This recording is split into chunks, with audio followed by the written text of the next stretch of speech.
Okay, good evening, everybody. And first of all, thank you so much for coming out on a fairly wild, wintry night. Well, I guess if you're coming out to see the mountains of the Karakoram, 2 inches of snow shouldn't put you off. And it clearly hasn't. So it's great to see you all here tonight. That's good. And I'm really pleased to introduce Matthew Gardiner, our speaker this evening. He's driven up from Dunfermline to be with us, and he's driving back to Dunfermline after the talk because he's got work in the morning. So I think that's true grit and determination. So really, really grateful for you putting in the effort and the time to come and be with us tonight.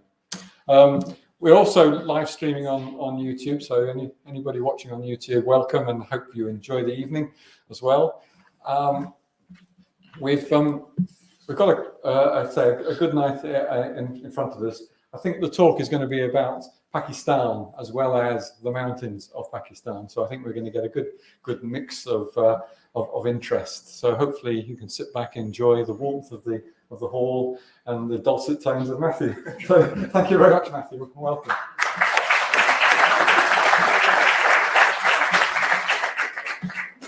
Okay, this is a first for me to do an internet-based talk as well. So yeah, I've got a few colleagues in Canada and America who've come in as well. So hopefully we've got a good audience tonight. So yeah, anyway, thank you for allowing me to give you the talk. I'd just like to start by picture the scene. Imagine a young man. It's 2005, the middle of January, similar night to tonight, and that man's left on his own with nothing but the internet, some alcohol, and a bag of cash. What could go wrong? So fast forward 5 hours, and I've ended up committing myself to climbing 2 of the world's highest mountains. And yeah, so if you want, we'll go into more detail about how I got there. But if you want to ask more about the training and the food and equipment, ask that at the end, because I'm going to sort of also combine some of the journey that I took. It's not just about the mountains. Pakistan is one of the most underrated, undervalued, and exciting countries you could ever imagine to go to. So just to put something in context, I'm sure a few of you are aware of the stats here, but the plan for me was to go and climb K2, and also first off acclimatise on Broad Peak, or K3 as it's otherwise known, and the plan was to do that as a double header in one season. I was originally also as part of an expedition of 10 other climbers and a group of trekkers. So just to sort of put some of the stats into focus here. So K2 was climbed in 1954, and then the borders were shut, and it didn't reopen again until 1977, and it's only recently been climbed in winter last year by Nirmal, which I'm sure some of you have watched the documentary. So it's quite a tough mountain, and it's notoriously hard and difficult in the winter. So just to put things in perspective, Pakistan, where is it? It's right in very political hotspot. We're right on the border with Afghanistan, right on the border with China, and also India. And certainly the first year I went there, India and Pakistan were still throwing bombs at each other, even while I was there. So it's definitely a very politically active and difficult place to get to, or even to desire to go to. So we were planning to fly into Islamabad and then take the Karakoram Highway up towards the Northern Territories, and then from there we would be basing ourselves in the Karakoram. So just to put some fun facts together for Pakistan, so it's the sixth most populated country in the world. It's also certainly one of the youngest populations, and massive amounts of resources. It's got second largest salt mine, second most coal deposits, and it's got billions and billions of tons of gold and copper and precious metals. And 50% of the world's footballs that were made there. I didn't know. We never saw any footballs at all during the time we were there. And it's also, as you're aware, one of the most dangerous countries in the world. So it has improved. Last time I did this talk, it was the 11th most dangerous. So it has got friendlier, so to speak. Also, cradle of Buddhism was based up there, and it's near Skardu. The first original Buddhist monastery was formed. So this is the Continental Hotel. This is where a lot of the expeditions will all come together from all the various agencies, and it's quite famous. It's been written about quite a lot in sort of a few of the expedition books. This guy's the well, not the concierge, but certainly security is a problem in the hotel. So there's a lot of armed guards, and the local mafia tend to pay a visit. So this guy's quite essential. To be honest, he was sitting there when I got there, and he was sleeping. So I had to ask him to stand up and give me a little action shot. So as you can imagine, we're looking at carrying a lot of equipment. We're going to be, between each person, you've got about 100 kilos of gear, equipment, food, clothing, tech, and so on. So everyone has to get 3 barrels each, and there's a lot of logistics involved in this. So this is a chance for us all to sort of merge as a team, gel as a team, and just work through what we're about, why we're there, and so on. And it's quite a good time to actually start sharing stories about how we've arrived at this situation. So this was going to be our home for the first 35 hours as we worked our way. And it was a brand new bus, but unfortunately, air conditioning didn't work. And this is in a country that's regularly sitting about 40 degrees. The air conditioning didn't work as we were going downhill. So we had to switch the air conditioning off, which was a pain to say the least. And we thought, right, hey, we're going to have at least have a decent stereo system on this. Unfortunately, it was a cassette deck that they had, so we couldn't even play music. So it was going to be a long journey. But what it did force us to do was actually take in the surrounding areas and the places and the people. And we, you do a lot of sleeping in the back of these things, but also it's a chance to expose yourself to the countryside and see more of the surrounding country. And I have been fortunate enough to take the flight, but this talk will only be half the time if I would take the flight. So anyway, so what we're doing is we're working our way up through this red path. We're going up towards the Northern Territories, which is the region right at the very top. You can probably just make out K2 on this sort of border with China. And we're going to go through some of the most amazing, beautiful parts of the world of the country.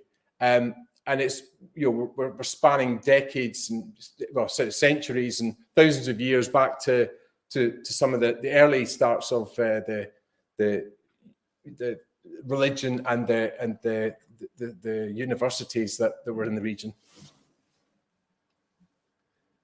So as we head out, other than the bus, this is the kind of traffic you're going to encounter. So these large trucks are pretty much the only other vehicles on the road, the occasional taxi or the occasional moped with like 10 people on it. But these are these painted trucks, and they're like, 40, 50-year-old trucks. But these drivers just live and breathe these things. So you'll see them either broken down, but they're always moving. Someone's always working on them, and they're the sort of mainstay of the sort of transportation. So yeah, everything. When people move about in Pakistan, they're taking their whole world with them. So yeah, everything's strapped to the back of the van or the roof, and yeah, so everyone, it's just a normal thing to see the goat here.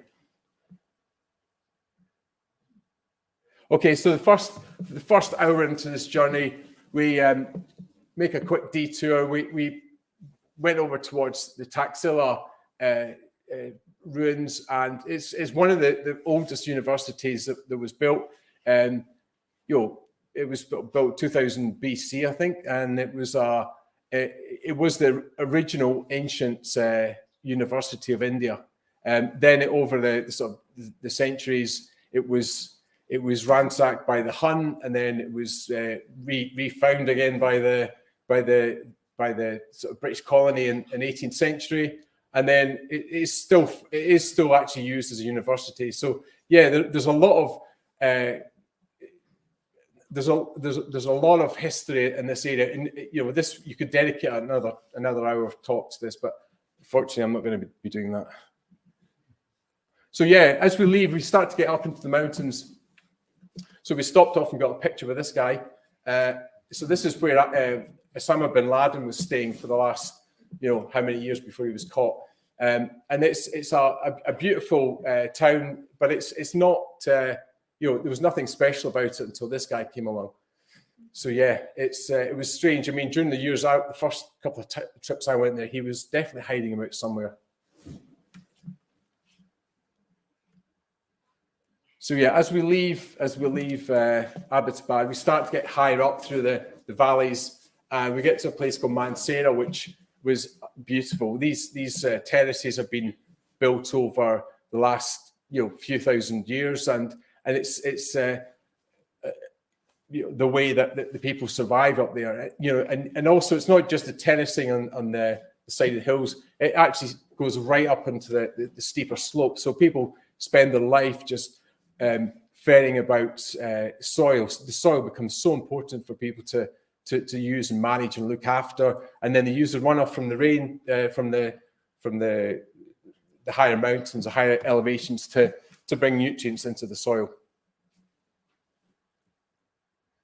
Okay, so I don't know if maybe some of you are aware of it. There was a major earthquake in 2005. So just prior to me signing up for the trip. This was the epicenter of the region of the earthquake, and to this day it's still in a bit of a state. It hasn't, despite a lot of the aid agencies' efforts, the roads are still fractured and have big plates over them, and it is definitely it's also a hard place to get to for infrastructure and for big bits of kit. So yeah, it was quite a difficult time for people to go through that, and the earthquake was a horrific example of something where over 80,000 people were killed in this area. So it still hasn't fully recovered. So there are roads where we're going, but because the villages are so remote and they have no local access, there's a lot of these little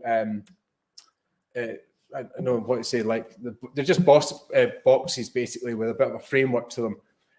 So our bus is in the background there, and we've got the locals just ferrying us and themselves across there. So it's about a 5-minute journey across that, and it really is the only way that people can get in and about these villages. It was scary, I have to admit. And there's no barriers, there's no sides to that. But yeah, I mean, it's health and safety nightmare.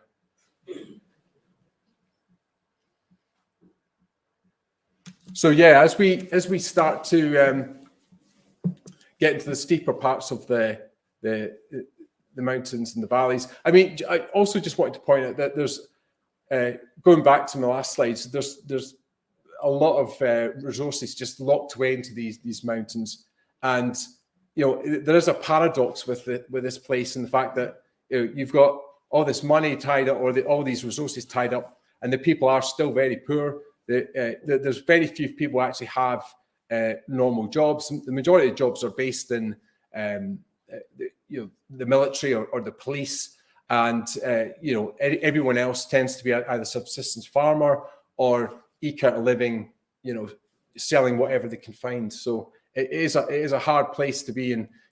Any infrastructure projects that get announced get swamped with people coming along for looking for jobs. So we stopped at this point to just take pictures of there was a lorry had just come off that track, and it was being pulled out of the river. So every week there's always something goes missing, and it's not something that would hit the newspapers here or in Europe, but certainly it's just the way of life. There's no barriers there. If a lorry wants to go off the edge, there's nothing going to stop it. So yeah, just to add to that point, this is the highest paved road in the world. It stretches for over 1,000 miles. There was a lot of people, unfortunately, killed and died building this road. So it does have a sort of bad legacy to it, but it has brought infrastructure to the northern parts, and people are benefiting from it. So yeah, they started building this in the 1960s and then finished it in the early 80s.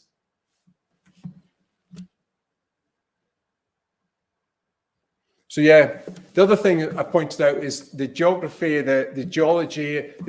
This has got three massive plates that are constantly moving these mountains, and earthquakes is a common occurrence. There's probably something like 20 earthquakes a day, I believe that what was told at one point happened. Some are very small, but every time you get an earthquake, you get a landslide, and every village tends to have its own bulldozer, so you can shift this, and you're constantly battling through these landslides and working. It's just something that people have to treat and take for and build into their daily commute. So it's not an easy place to live.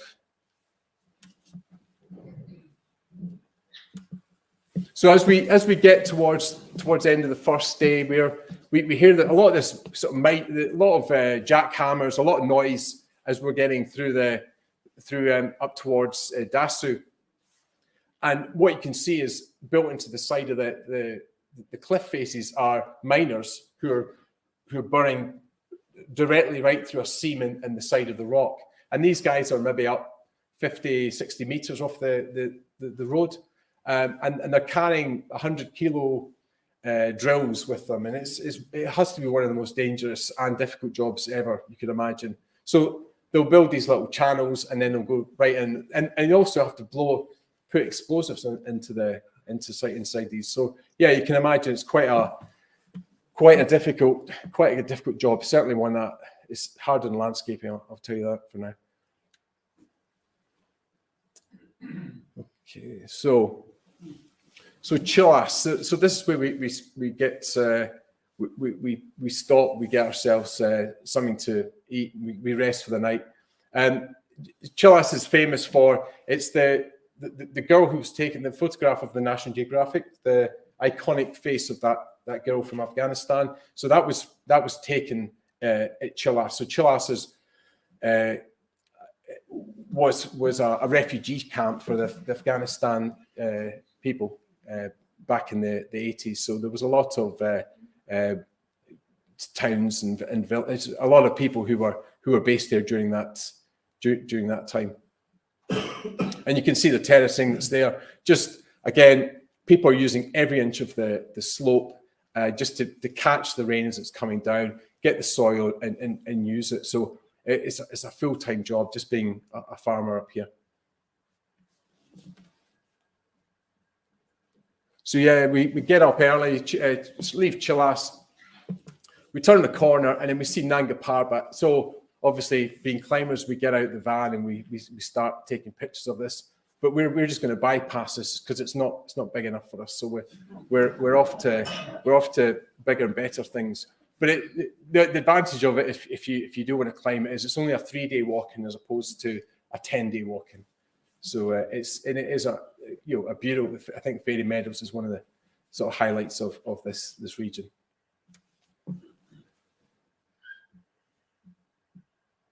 So Gilgit, so Gilgit's a sort of town we stopped at for lunch. It's also famous for the Babasar Pass, which is where polo is one of the biggest sports. So cricket, apart from cricket to one side, polo is where a lot of the tribes would sort of gather and meet and play up in this field. It's one of the largest sort of plateaus in the country. It's also even had elephant polo played up there at one point. But it is a beautiful part, and we drove through that en route to get to Islamabad one year. And there's a massive system of new roads being built over that pass. So it is a beautiful place, stunning, and it's definitely worth the visit. So we eventually get to Skardu. Our bodies are aching. We've got to know each other. We've now arrived, and it's all about just recovery. So we've got 2 or 3 days to recover, enjoy walking about, walking upright, get our backs in order. We did various little smaller trips. So I think the thing is not to get too enthusiastic and go and do anything major, because we're about to start burning into our sort of our stored burn into our energy. So we don't want to be doing anything too energetic. So we did one trip up to the top of the fort, and just to sort of get a view from the area. But yeah, that whole valley is just beautiful with the wind blowing through it, these little dust devils and so on. And it was just quite an amazing place just to sit and relax, especially when things like when the call to prayer happens.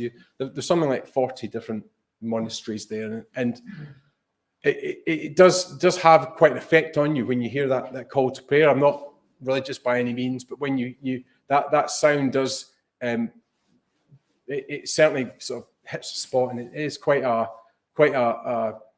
sound, and it's something that will stick with me forever. But it's a beautiful location. It's also part of the Silk Route. So geographically, this is a walk through to you walk through towards China. So beyond that fort, and it's definitely a great stopping point. So yeah, this is just more from the K2 hotel. So the Italians, when they climbed K2, they pumped a lot of money into it. They built hotels, and there's a museum based on the expeditions that have been there in the past. And it was very relaxing just to be there and get your thoughts together, get ready for the next set of the journey. So in Skardu, the market is just packed with these stalls. They're selling the local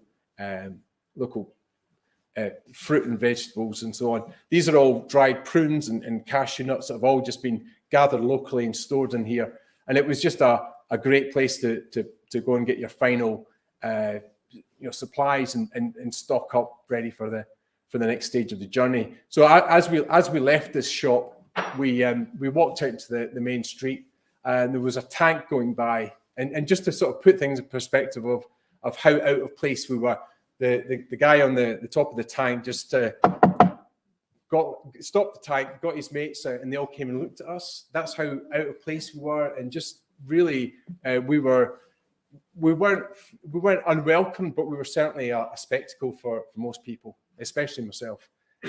So I had to try and wear baseball caps and cover up quite a bit just to tone down the attention.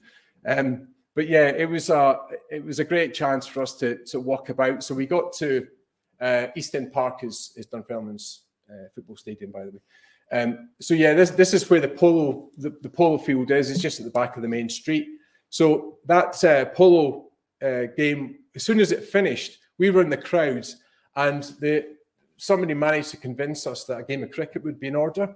So I learnt the rules as I walked down the stairs, and then had a game of cricket with some of the locals. So yeah, it was quite I think we became the spectacle after the game as well. But what an opportunity just to be there and see the polo, because it's our number one sport up there.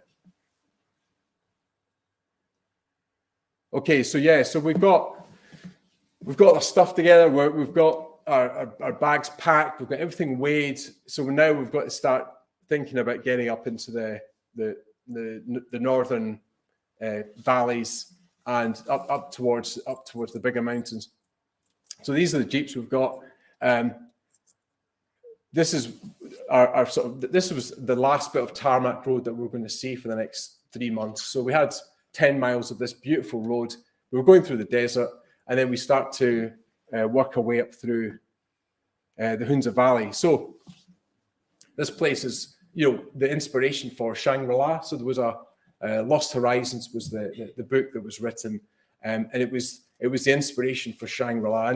And certainly in August, when the photograph was taken, it is beautiful, stunning, and just the plants just come alive. So this chap was carrying. I still don't know what those plants are. I've still not been able to sort of focus in on it, but they were able to. This guy was taking his feed up to the higher pastures. So yeah, managed to get this shot of this guy. But the one thing about the Hunza Valley is it has a reputation of being the people have a lifespan of up to 120 years, seemingly, which I don't know how true that is, but they reckon because of the hard work, the air, the water, the sort of organic food, people have an extended life because of that. So yeah, we would work our way up through the side towards the right hand side. There's a road going along there, and we had the first year I went there. I knew what to expect. There's a number of schools and small villages as we go further up. So everyone brought boxes of pens and paper just to hand out to the schools as we went through. So a lot of these expeditions also built in money for the porters, and also medical supplies and books and paper for the local people here. And it was important to sort of bring something in, because we're obviously benefiting from being there and seeing the mountains, but also giving something back to the local community. So as we start to leave the track, we're sort of 6-7 hours into this off-road, and it is starting to get pretty tiresome. I actually clipped in. I was in the front of one of the jeeps. I was clipped in, put the seatbelt on, and the driver said, "No, don't do that." And he sort of indicated a little, diving motion. And then when I got round the corner, he showed me. This is Gerlinde Kaltenbrunner, who's her claim to fame as the first woman to climb all 14 8,000 meter peaks in an alpine style. And her jeep was just about to fall off the edge of the cliff, so she managed to dive out in time. So we're all in jeeps, but yeah, we had to be prepared to jump out at any time because of the seriousness of these roads. And all these edges are built; they're all made by hand. So what will happen is at the end of the season, the community will come back and they'll just rebuild these tracks and make sure they're safer for the next year.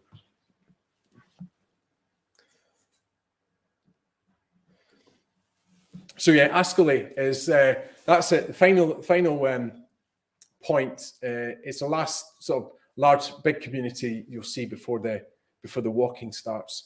It's also it's quite a famous. If you've ever read the book Summit Fever by Andrew Gregg, he talks about this, about the Ascoli chickens and the state of them. But this is where all the porters merge. They all come up from Hushi or come over from Hunza, And this is the chance for people to start assigning equipment to the porters. And this is like a small town of people that we're creating a moving town effectively. So we've got lots of gear, we've got lots of people, and we're starting to put it all together. So this is our last chance to, call up anything that we're missing. And it's also a chance to kind of meet the people, the high altitude porters that we're going to be climbing with for the next few months. So yeah, this map just highlights the distance. So we're at that yellow dot at the far left. We've got about 100-mile walking to go up through up towards the Karakoram, up to Concordia, and then you can see K2 and Broad Peak. There's about a 5-mile difference from top to top. So we're heading right into the center of the guts of our journey. So it's an exciting time for everybody. So yeah, end of civilization. So there is a paradox with Ascoli. People have mobile phones, but they barely have running water. So it's quite a difficult thing to get your head around. Certainly the first year I was there, people didn't have anything, and they were just about getting running water. Now they have that, and the local mosque has given phones to everybody. So take what you want from that, and they are helping to corral the locals and the people there. So maybe that's a good thing. There's also a lot of United Nations involvement in this area to try and curate this. So they don't want to just lose these places, but also try and track and record and maintain some of this. So there is, like it or lump it, there's some difficult questions that have to be asked of this. And do you want to see people improve the lifestyle, or do you want to turn this into a museum? So there's a lot of questions that really get asked of this area. So yeah, we've got 8 days of walking. So we get the packs. Everyone gets up at 4 o'clock in the morning. The key to walking in this part of the world is to get up as early as you can and start. Just you want to get there before the sun comes up, because it gets really hot. We've got about 4 or 5 hours of walking at this point to get up to Jola and the first camp for the night. But yeah, this is we're moving into Indiana Jones territory. It's pretty much the last decent bridge at this point, and it's even that was pretty exciting going across that. So in the distance, we can see the Nameless and Triangle Towers. So these are some of the biggest rock climbs in the world. Absolutely stunning. And it just dominates the skyline. And we're walking towards that. And again, we're going to walk past them because they're not big enough for us. So this is our second night at Paiju. This is where we have a rest day. So we do 2 days. So the rule of thumb is 1,500 meters a day. So we're already up to about 6,000 feet. So it's 7,000 feet at this point. So we're going in slow and steady, not exerting yourself too much. Oh, sorry. So yeah, we're walking. All of that is rock, but if you scratch the surface, right below that is a few hundred feet of ice, and this whole place is constantly moving. It's just this massive glacier. We've got. You can hear the creaking and the groaning. The stones are breaking away. And this is Joel, Swiss climber, who's just ahead of us. And we're just walking along the side where there's less movement. It's less dangerous. And to try and cross that, it's about a mile across. And to cross that is just almost impossible. It's just nobody even tries to. It's too dangerous. So just to show you what the porters are wearing, we provided trainers and sunglasses and equipment for the porters. They have these steel frame rucksacks which are covered in a bit of canvas effectively, and then it's a 25 kilo pack on the back, and then that's they're walking through. And these guys are pretty agile. pretty fit, and they're accustomed to this altitude, so they're shooting up faster than us because we're still trying to get acclimatized. So these guys already have an advantage over us. But you can see it's just simple trainers they're wearing and nothing more than that. So yeah, we now get beyond the Nemus and Triangle Towers. We're at a place called Urdukas, which means split rock in Urdu, and it's right up in the side of the mountain. Because the glacier is constantly moving, all the camps are put right onto the rock face. So we've got a quite a vantage point over the area, and we start to sort of see the terrain. And even to walk a mile in that terrain would probably take you about 3 hours. There's not a flat point anywhere. So yeah, just to try and give you a bit of an idea of the scale of these places. So yeah, film crew. So everybody he seemed to have some link to a film crew or was producing a film or documentary of some sorts. And there is a few on YouTube of the trips I was on. So I think I was third guy with carrying bag or something like that. So there was no standing role for me, unfortunately. But there was definitely a lot of interest because of the seriousness of the mountain and the people. We had a lot of cameras and crew about.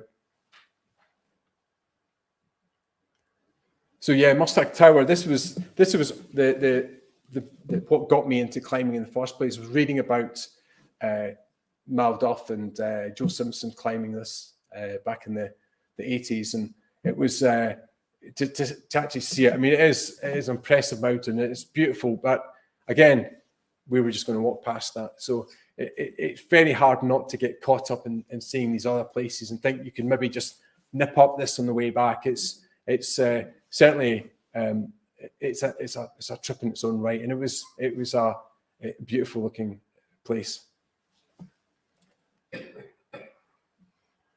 So as we leave Urdukas, we start to head towards Concordia. The ground's changing. You have these fins. They're called penitentes. They're like a sort of fin of ice, or a shard of ice. It's basically formed from the glacier below. So any rocks that get exposed start to melt the ice, and you end up with these features which are beautiful to walk through. And again, a few of us actually tried to climb up some of these just to get our head into using the axes and crampons. But you can see Mitre Peak in the distance, and then G4 in the distance as well. But yeah, it was just an inspiring place and beautiful. Yeah, it's just, yeah. So yeah, 21st of June. So we've been traveling for the best part of a month, or 3 weeks to get here. And this is the point where everyone decides you're either going to trek up to the base camp, or you're getting ready to push on up to the base camps of Broad Peak, which is up on the right, and K2 in the distance. So just to put things in perspective, this is when I was talking about this being a small town that was moving. To get one person to the base of these mountains is about 10 people. So we had trekkers, we had climbers, we had tons and tons of rope, we had doctors and film crews. So we had over 200 porters to get that gear to the base. So historically, these expeditions quite have failed because of problems with paying the porters and not giving them enough equipment and so on. So they now have a union which dictates what the porters get paid. So it's pretty much about $10 a day to get there. I'm not sure anybody here would want to do that, but it's certainly these people are getting paid a lot of money in comparison to the rest of the country to move the gear here. And it's also a chance for them to earn money, which will pay for their seats and their supplies for the rest of the year. So 2 minutes after that picture was taken, everyone's gone. They've all gone. They're all scattered. to go back and get the next load. The next expeditions are coming up. So yeah, this is the appetizer. This was Broad Peak, or this is Broad Peak, the 12th highest. So we were just going to scoot up the side there, go along the ridge, and then off to do this, the main course here. So we'd get acclimatized on a Broad Peak and use it as a stepping stone to go for that, in theory. Well, that's how my granny does it anyway. So we quickly got ourselves together and arrived at base camp. We set ourselves up, put the tents together, and start building platforms for the tents and putting ourselves in sort of a good position for starting the summits. But yeah, K2's in the background, just dominates everything that you see, and it's a impressive mountain. And you always start taking a picture of Broad Peak, and you end up taking a picture of that because it's just iconic. So yeah, home sweet home. So this is the, having tech nowadays and having access to satellite phones and communications is so important. So we've all got rolls of solar panels and small batteries, just so we can get messages out to the outside world. And we all have satellite phones, or certainly we have one as a team in case we encounter any difficulties.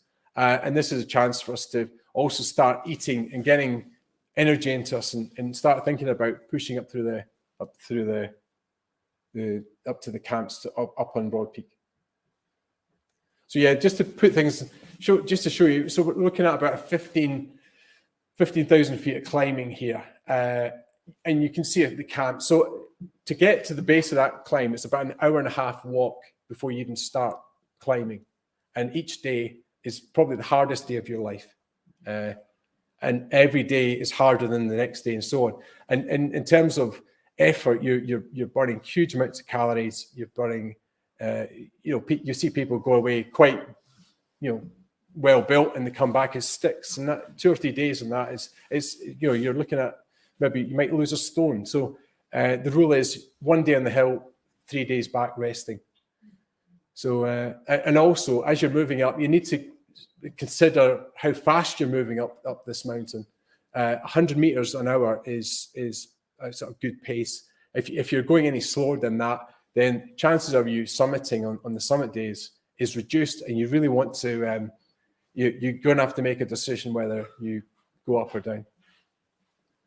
So if you just wanted to highlight, I'm just going to zoom in just to try and show you the scale. I was able to get zoom right in, and you can just make out 2 little dots on a little arc of snow that's going up, just to show you the distances involved here. It's phenomenal, and that's us just moving up from the ridge on Camp 1. There's a little camp there, and we're going up to Camp 2. So it's pretty much that's about the end of the second week we're there. So we're all acclimatizing. We're moving up. We're starting to get a sense and feel for the effort required here. So yeah, that's our starting point. We've got to go through an ice fall to get on the ridge. So we've already done an hour walk or an hour and a half to get to the start of this point, and then we've got an ice fall to climb to get through that, and then onto the slopes. So nothing's easy here. The very first day I even started doing this, I was like, this is not, I did have my doubts whether I was fit for this or capable of it. But once your body acclimatizes, once you get into that mindset of, this is a job, you've got to treat it like a job. You're moving stuff up the mountain, you're sleeping, you're eating, and all you're doing is focusing your head on just moving up this mountain. Oh. So yeah, if you've got a dozen other expeditions here, you all have to manage who moves about. You have to be aware of everyone else's movements on the mountain. Because we were one of the biggest groups, we needed to know who was what, where at every single camp, so we could either move people up, move people down, and you can see the space on the slope there is enough for about maybe 4 tents, and none of it's flat. Believe me, it's all spike. You're lying on spikes basically, and you're trying to find anything just to stuff under your mat so that you at least get basic sleep. So this was our camp doctor. We had 2 doctors on our team, and these guys were also desperate to monitor us and stick things on us and prod us and make sure that we're correct. So any coughs and sneezes at breakfast time, these doctors were all over us asking us about our state of health. But it was great having these the attention with us, and we're also contributing to some of the research that they used for various research they were doing. So yeah, the other thing that you do in base camp, you sit and watch avalanches. So fortunately, we were quite protected where we were based. We could see these avalanches coming down. Occasionally, we get really one of the tougher ones, but essentially, if you're in the middle of this, and quite often we had to be moving in these conditions. You have this kind of high pressure just building up in your lungs, so you had to basically breathe out and then let the avalanche go by, because the pressure would be too much in your lungs. So it's scary being in there, but if we climbed on the rock or on the ridge away from the worst of it, then it wasn't too bad. But yeah, it was quite a scary sight for the first few that we saw. So yeah, yes, okay. This is there was a lot of meat. Okay, it's not a well, there is an element of vegetarianism, in Pakistan, but we had these large cattle called zoos, which are yaks, and basically a yak and a cow got together. So these zoos are like large, woolly cattle. So this is our cook. He took great delight in they said a prayer for the zoo, and then they slaughtered it, and all that meat was then our meat supply for the next 4 weeks. So yeah, big chunks. It was definitely, you can see the size. I mean, these things are huge. So we got spare ribs one night, and it was quite a sight seeing people eating these ribs, which were about basically half a meter across. Yeah, it was like something like Flintstones. So yeah, every private helicopter pad. So unfortunately, things go wrong, and being in these expeditions is a bit like being in a reality program where someone is going to be leaving that week. And after that, unfortunately, one of our members, Barry, he got a scratch in his eye, so we had to call in a helicopter. I mean, that we made that H out of orange powder, so it was the only thing that we had. So we had to clear the area of stones, mark out a circle, and then put the H down so the pilot could see where he was going to be landing. And sure enough, we called in the helicopter, gave him the code for it, and then he got taken out. And that all it was he got a scratch in his eye in Skardu, and that was enough for him to be taken away. He had no. Your body doesn't recover at these elevations, unfortunately. So you have to be mindful of, don't get blisters, don't get scratches, don't get bruises, because these things can turn nasty. So, I mean, again, I can expand on that at the end if you want. But so yeah, called in Barry. Barry's off, and then we start pushing up onto the higher camps. So, unfortunately, due to the weather, due to there was so much snow had fallen that year, we were pushing up through waist deep snow and up at these elevations. It's just nearly impossible to me hitting those 100-meter-an-hour targets, and pretty much got to about 7,200 meters. And given the conditions and our time, we're running at a time, we had to call it a day. So yeah, that was it. Game over. Everyone's either safe or back in a safe spot, and we had to say goodbye. So myself, 2 of the guys here, the 2 Pauls, and 2 Pauls and Ben, we left and went to Broad Peak. So yeah, just read the next 3 slides.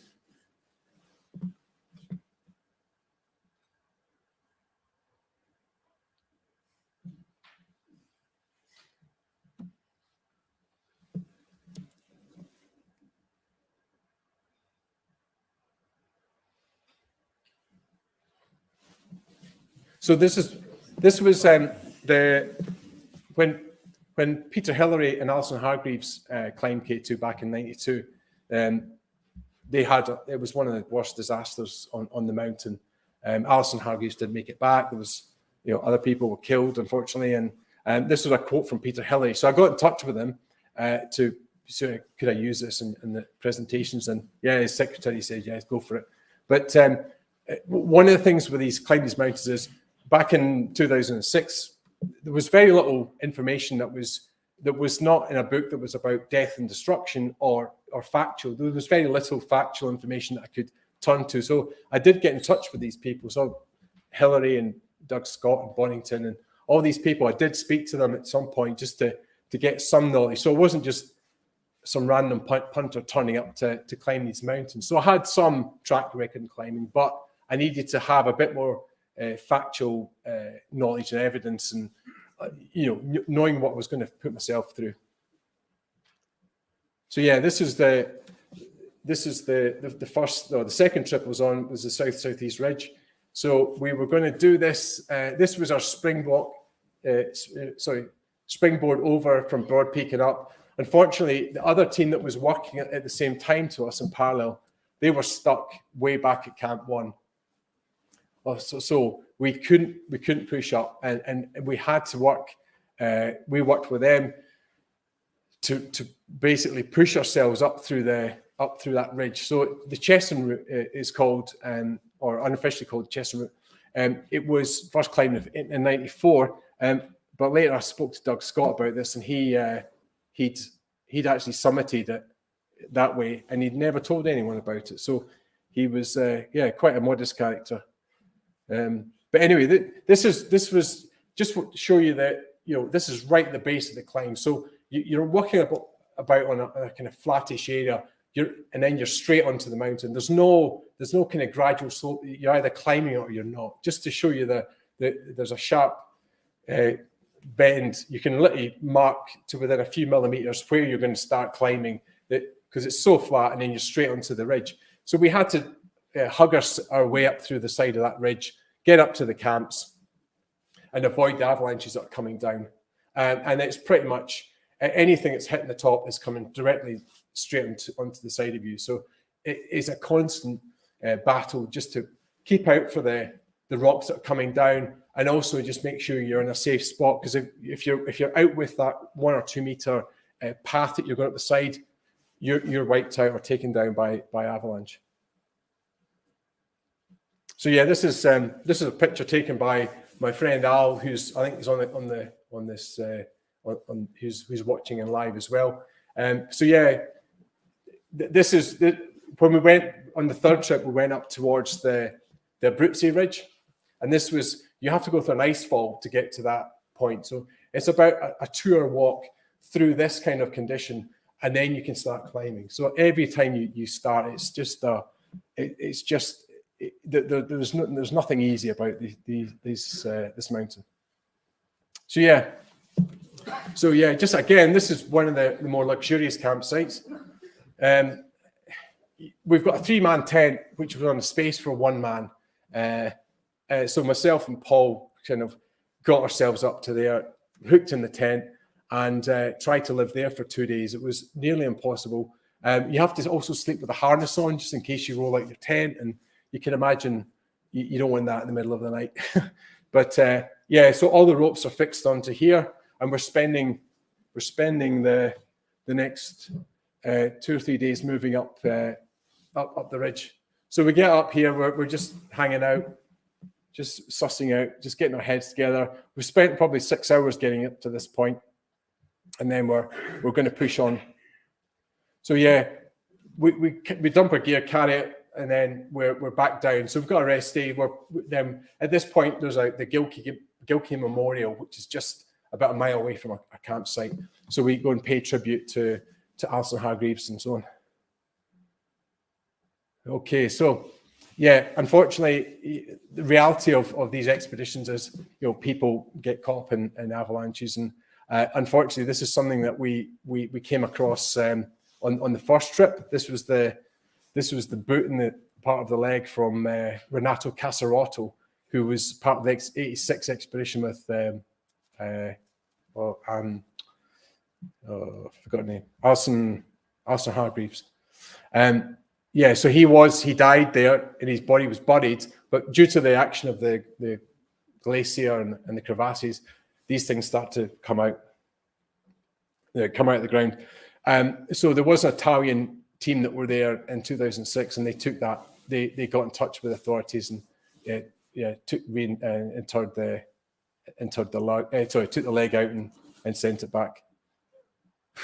Testing equipment, Gamble bag. So maybe some of you have seen these. It creates a virtual environment in which it brings the pressure down towards sea level. So we were testing that one day and just making sure that it works and people knew how to use it. So it's like a pump. It's keeping the pressure down towards more like sea level. So if someone's sick, they put them in there, keeps them alive as long as you're pumping that pump, and you go around shifts just to maintain it. But it won't allow you to stay there. You have to leave. So it gets people ready for either airlift out or walk out. So, and we did use that the next day. So that one trip, one of the cooks came in too quickly, and we had to take him out. Anyway, so again, this is probably getting up towards one of the highest points I got to on the Chesson route. So we're going up. We're going up. We're sorting the lines, making sure the fixed ropes are all secure. There's no slack on them, and we're getting up. Unfortunately, again, we get up to 6,800 meters. So certainly for me, that was me. I had to call it a day. My physical sort of condition was deteriorating, and I was just not in a state that I could have pushed up any further beyond Camp 2. Certainly, I couldn't. I was really, being honest, and I couldn't go anything above that. So I just wanted to include this shot. This is a picture of the bottleneck. So if I'd gone up further onto the shoulder, you'd have been faced with this last bit. This is the bottleneck, which is at just about 8,000 meters. This shot was taken by my colleague Mark Sheen back in 2006. He took the shot a day before that Serac collapse. So on the 2008 expedition, there was a big disaster again. There was I think it was 11 people killed, and unfortunately that Serac, you can just make out the top just broke away, and it wiped out a number of climbers that were below that. So yeah, it's definitely not a place to be mucking about, and if you aren't moving fast, you're not feeling confident, you've got to call it off. So yeah, this is Mark Sheen's hand. So just this is 10 minutes without his gloves on. So if you're not careful, you're not looking after yourself, these things can happen. So his boot zip stuck, and he tried to take the boot off, and he went to sleep with his boots on. He had his fingers were cold. He didn't speak to anybody, and he woke up with his fingers like that. So fortunately, he's kept his fingertips, but we had to get in a call with a guy called Peter Hackett, who was leading authority in frostbite and treating that. So we actually were fortunate enough to get hold of him, and he talked us through what we had to do. But again, that was it, game over for Mark, and we were out of there. So anyway, yeah. So we're getting towards the end of the talk. So I just want to show, as we're leaving, we're hitting the Veen Glacier, which is this massive sort of flat area. It's just bizarre how you've been used to these high areas and slopes for 3 months, and suddenly you hit this flat spot. It's quite unusual, and it just feels it certainly marks the end of the expedition. We're leaving, we're walking out, and we're going to go over the Gondogoro La, which is again we're pretty much at the height of Mount McKinley at this point, and so we're talking about big heights, and still we've still got another 2 or 3 days to get ourselves back out, but it is faster than the 10-day walking. So yeah, as we get to the bottom of Gondogoro La, we start to see greenery, and it's quite emotional. You haven't seen greenery, you haven't seen plants, vegetation for about 3 months at this point. And to see that, it's just, it takes quite a bit of getting used to. So you see running water for the first time, and yeah, it's just a beautiful place to be. And this was us marking the end of the expedition. So we get towards the end of that, we pick up the jeeps, and we get ourselves back in, and we start to reacclimatize ourselves with getting back to a sort of normal world. So then, yeah, we're in our break. We've stopped off at Gilgit, so we're back in.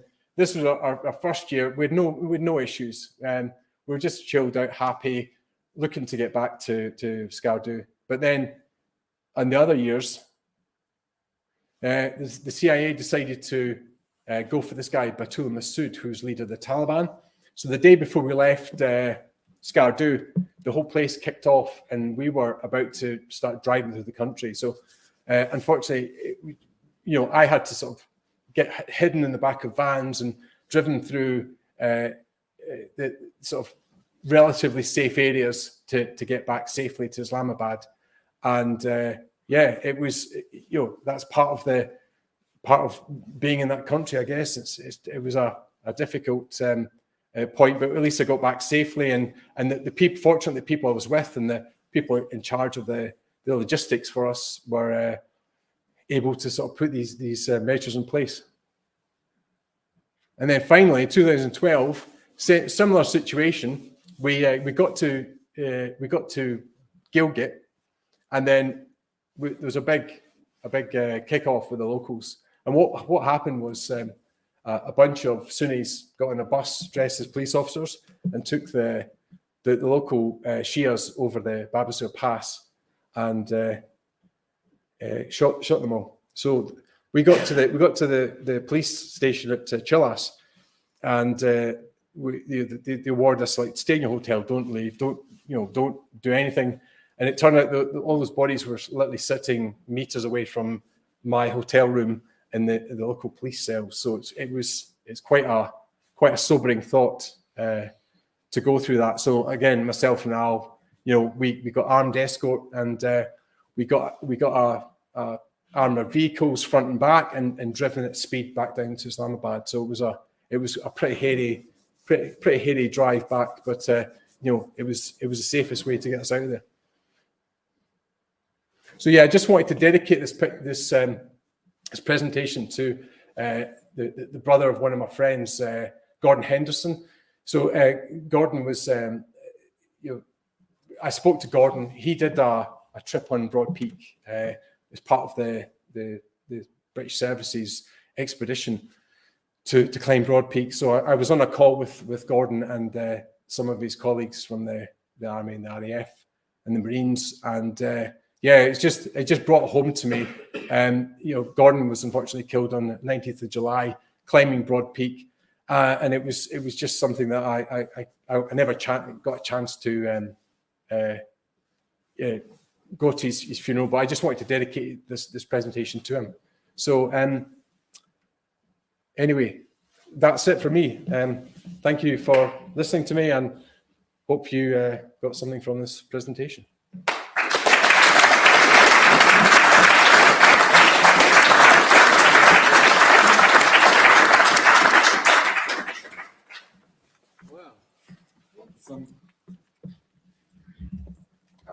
Quite exhausting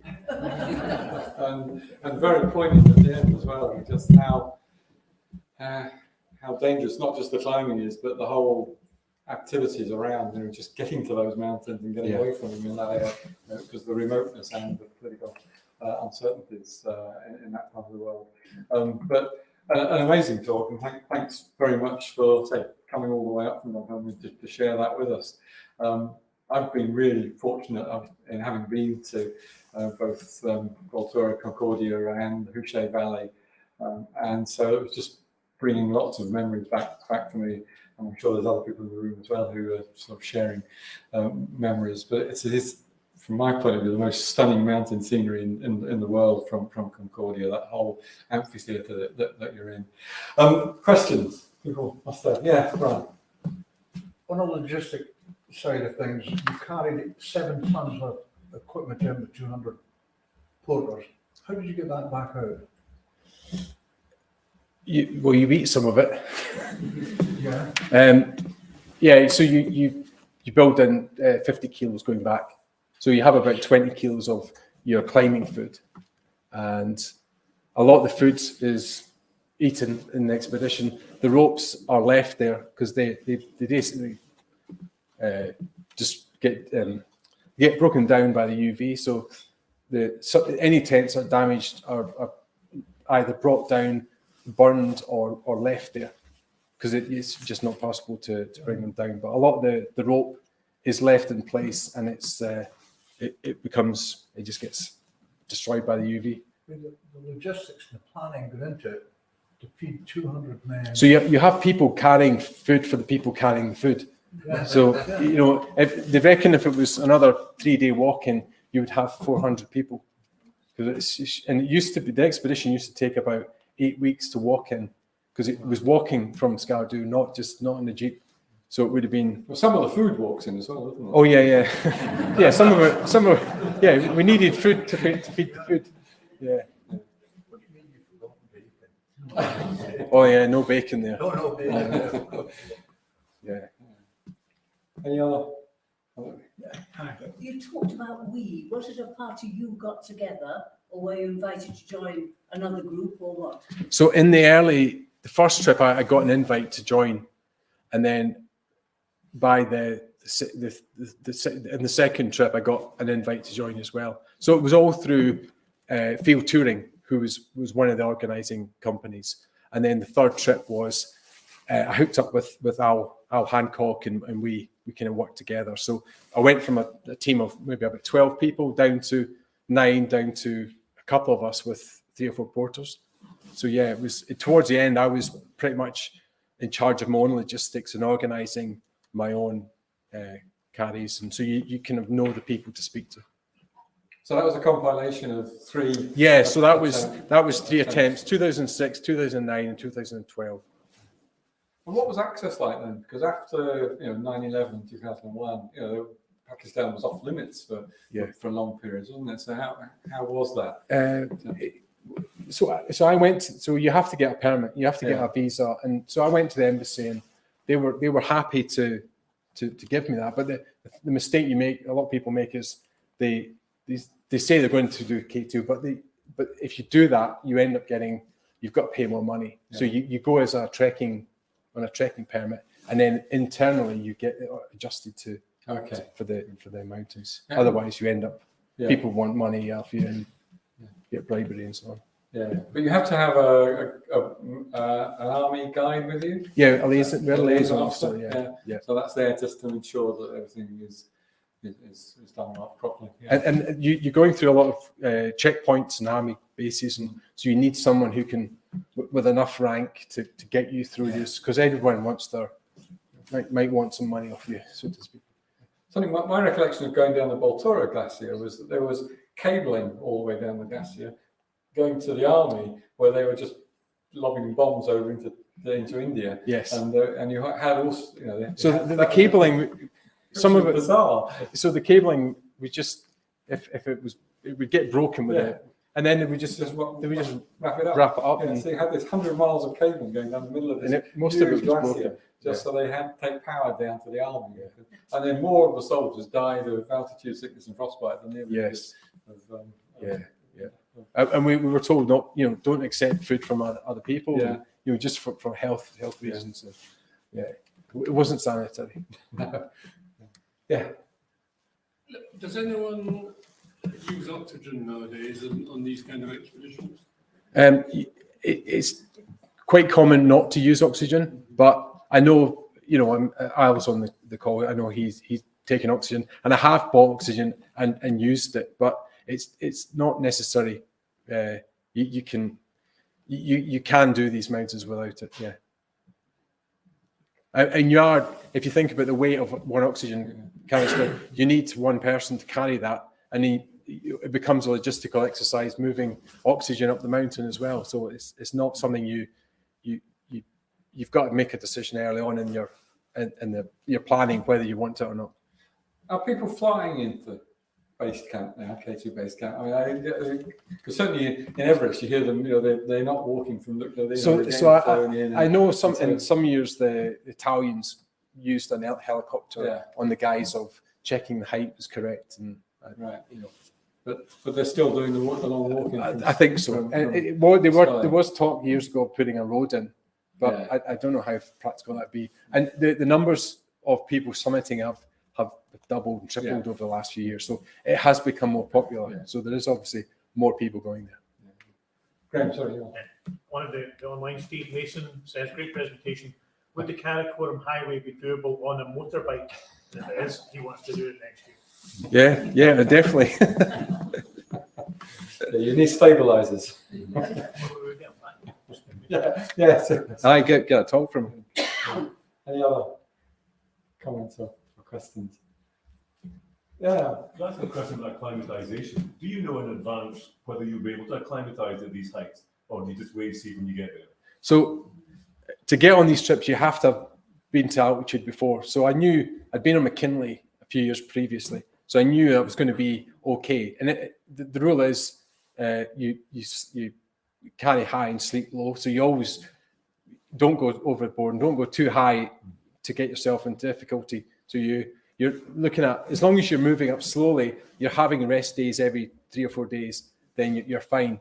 It tends to be younger people who suffer from it because they just go too fast and ignore the rules. But yeah, if you can just go slowly enough, then you should be fine. And yeah. Did you take Diamox or any other? No, well, I did. We had things on us. We had Diamox and dexamethasone and all these things, but you didn't need them. I didn't need them. You only take them. Diamox, all it does, it makes your blood acidic, I think, and it makes you breathe faster. But it didn't really feel like it was the right thing to do. And then the dexamethasone is only if it's you do that. an emergency. It's not something I would have done. What are the total number of people who are climbing every year these summits? Sorry, what was that? What are the total number of people who are climbing these summits each year? So when the first time I was the only British person there was about 20 climbers, and then I think on 2012, myself and Al, there was probably 20 climbers. Nowadays it's probably double or triple that. But you'll have trekkers and coming in as well, because it's quite a popular trek. So it's you get teams 10, 20 plus. Yeah. Do you have any aspirations to go back? Do you want to go back? Would you want to? I enjoyed the walkout, and that was a bit that it's just brutal, hard graft doing these things. And I think the walkout was the best part of it, because you've done it, you've done your objective, and you're having a relaxing time. And I think spend a few months walking, maybe do a longer distance walk. I'd like to do that, but I'd love to go back and do these things again, but it's just too many. I've got other things on my plate just now. But You're saying you were there for about 3 months, though? About 12, 15 weeks. Yeah, 12 weeks. That is a big chunk of time. Isn't it? So it's time off work, it's time away from people, and also there's a recovery period afterwards. Maybe it took me six months to put weight back on, and then mentally you're still, your head's, you're seeing rocks coming down. There's a lot of the kind of mental stuff that you kind of wake up in the middle of the night going, it's still, some of it's quite raw in your head, and then it dissipates over years. But what was the feelings when you had to turn around, on Broad Peak and on K2? What was going through your head then? You put so much effort in. You've been so the first time I was upset. I won't lie. But then on the subsequent trips, it was a natural thing to. It was easy. It just became an easy thing, because if you get it wrong, you're not coming back. So, and you can always go back again. So I just knew that it wasn't. Every time I went, I tried something different food, different equipment, different training, and it was a different problem each time. And when you had to turn back on Broad Peak, did others in your group manage to go? Oh, it was a group decision, because yeah. Oh, the whole, you all. Yeah, finished so that way. we Oh, right. knew that we given the time and we had to get back out. You've got Right. flights and stuff as Okay. well, so you have hard and fast. Yeah. Sort of cut off points. Yeah, but one of them you turned back because you felt you were personally. at Yeah. your So on the limits. first time, myself and Jan, we were not moving fast Yeah. enough, and it was the wrong time of day. Yeah, It was just Yeah. it was hard But- work. And the others in the group carried on. Or? They I think they went for the summit that night, Right. and they got back. Although I don't think they did. There's 2 summits to it, Yes. and there's about 12-meter difference. And a lot of people have done it, but it's the longest ridge in the world at that height. And to do a kilometre at that height it's debatable whether everyone actually does the That's summit. True summit. Yeah. Okay. Right. Any more? Okay. Well, thank you so much again for coming through. It's been a tremendous evening. The least we can give you to take away is More alcohol. Thanks. More alcohol. Yeah. Don't drink it on the A9. Yeah. But no, thanks ever so much. It's been terrific.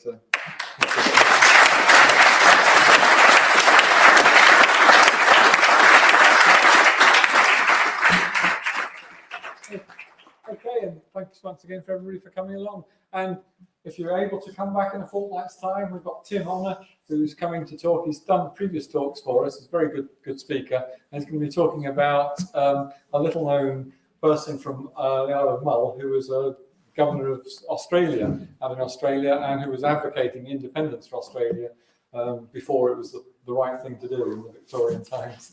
So it'll be a fascinating talk. So hopefully you'll see many of you here in a fortnight's time. But thanks very much for coming tonight. Hope you've enjoyed it.